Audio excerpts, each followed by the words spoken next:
अन्नपूर्णा माता की व्रत कथा। एक समय की बात है, काशी निवासी धनंजय की पत्नी का नाम सुलक्षणा था।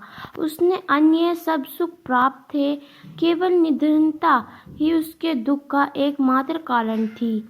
यह दुख उसे हर समय सताता रहता था। एक दिन सुलक्षणा पति से बोली, स्वामी आप कुछ उद्यम करो तो काम चले, इस प्रकार कब तक काम चलेगा। सुलक्षणा की बात धनंजय के मन में बैठ गई और वह उसी दिन विश्वनाथ शंकर जी को प्रसन्न करने के लिए बैठ गया और कहने लगा कि हे देवी देव विश्वेश्वर, मुझे पूजा पाठ कुछ आता नहीं है, केवल आपके भरोसे बैठा हूँ। इतनी विनती करके वह 2-3 दिन भूखा प्यासा बैठा रहा। यह देखकर भगवान शंकर ने उसके कान में अन्नपूर्णा अन्नपूर्णा अन्नपूर्णा इस प्रकार 3 बार कहा। यह कौन क्या कह गया, इसी सोच में धनंजय पड़ गया कि मंदिर से आते ब्राह्मणों को देखकर पूछने लगा, पंडित जी अन्नपूर्णा कौन है। ब्राह्मणों ने कहा, तू अन्न छोड़ बैठा है, सो तुझे अन्न की ही बात सूझती है, जा घर जाकर अन्न ग्रहण कर। धनंजय घर गया, स्त्री से सारी बात कही। वह बोली, नाथ चिंता मत करो, स्वयं शंकर जी ने यह मंत्र दिया है, वे स्वयं ही खुलासा करेंगे, आप फिर जाकर उनकी आराधना करो। धनंजय फिर जैसा कहा तैसा पूजा में बैठ गया। रात्रि में शंकर जी ने आज्ञा दी और कहा, तू पूर्व दिशा में चला जा। वह अन्नपूर्णा का नाम जपता जाता और रास्ते में फल खाता, झरनों का पानी पीता जाता। इस प्रकार कितने ही दिनों तक चलता गया। वह उसे चांदी सी चमकती वन की शोभा देखने में आई, सुंदर सरोवर देखने में, या उसके किनारे कितनी ही अप्सराएं झुंड बनाकर बैठी थी।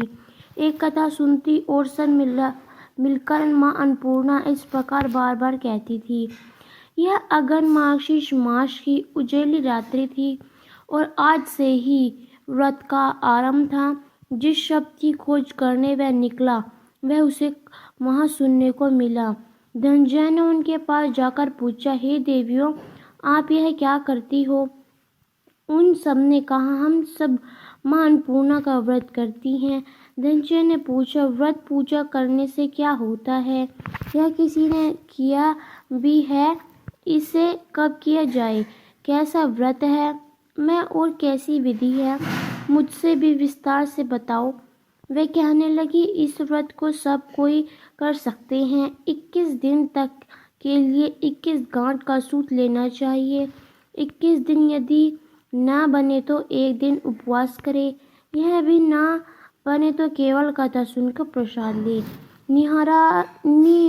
निराहार रहकर कथा कहिए। कथा सुनने वाला कोई न मिले तो पीपल के पत्ते को रख, सुपारी या घृत कुमारी गुआरपाट वृक्ष को सामने कर दीपक को साक्षी मानकर यह कथा सुने। धनंजय बोला, इस व्रत के करने से क्या होगा। वे कहने लगी, इससे करने से अंधों को नेत्र मिले, लूलों को हाथ मिले, निर्धन को घर धन आए, बांझे को संतान मिले, मूर्ख को विद्या आए। जो जिस कामना से व्रत करे, माँ उसकी इच्छा पूरी करती है।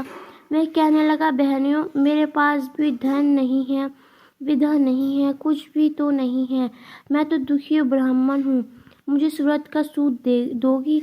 हाँ भाई, तेरा कल्याण हो, हम तुम्हें अवश्य देंगी, ले इस व्रत का मंगल सूत्र ले। धनंजय ने व्रत किया।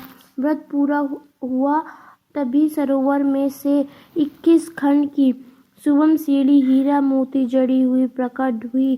धनंजय अन्नपूर्णा कहता जाता।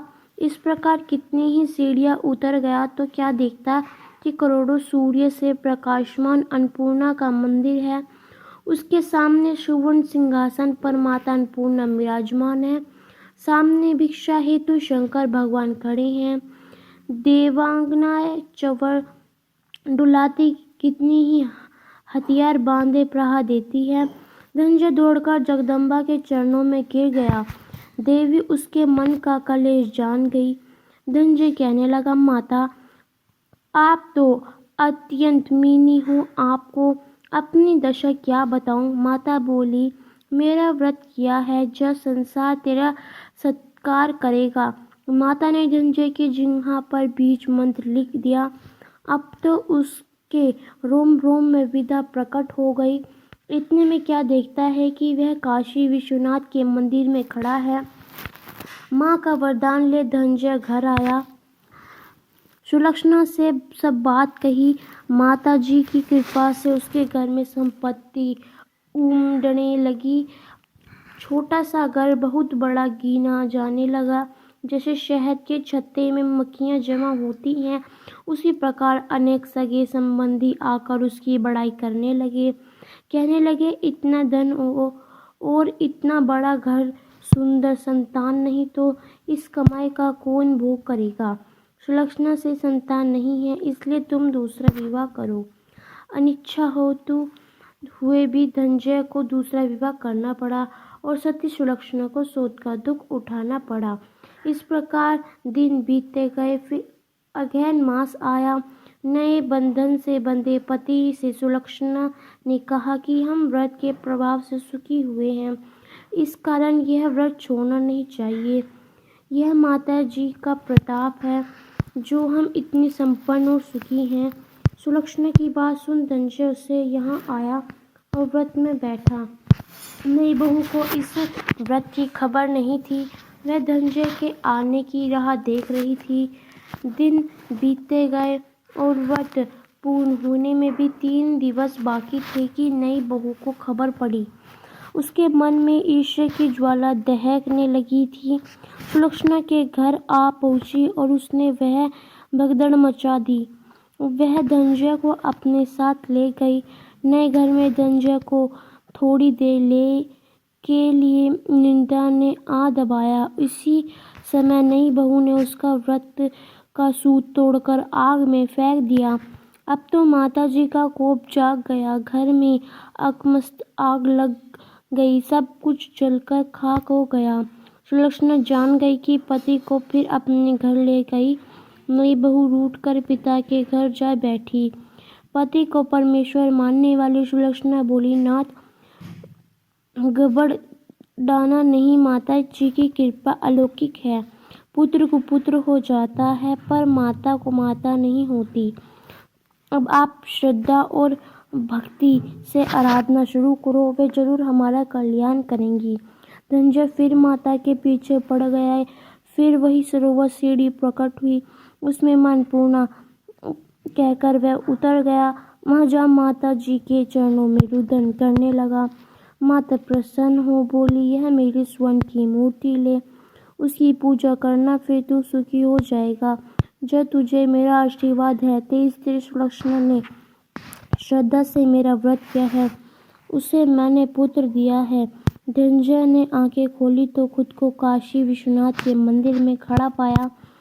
वहां से फिर उसी प्रकार घर को आया। इधर सुलक्षणा के दिन चढ़े और महीने पूरे होते ही पुत्र का जन्म हुआ। गांव में आश्चर्य की लहर दौड़ गई।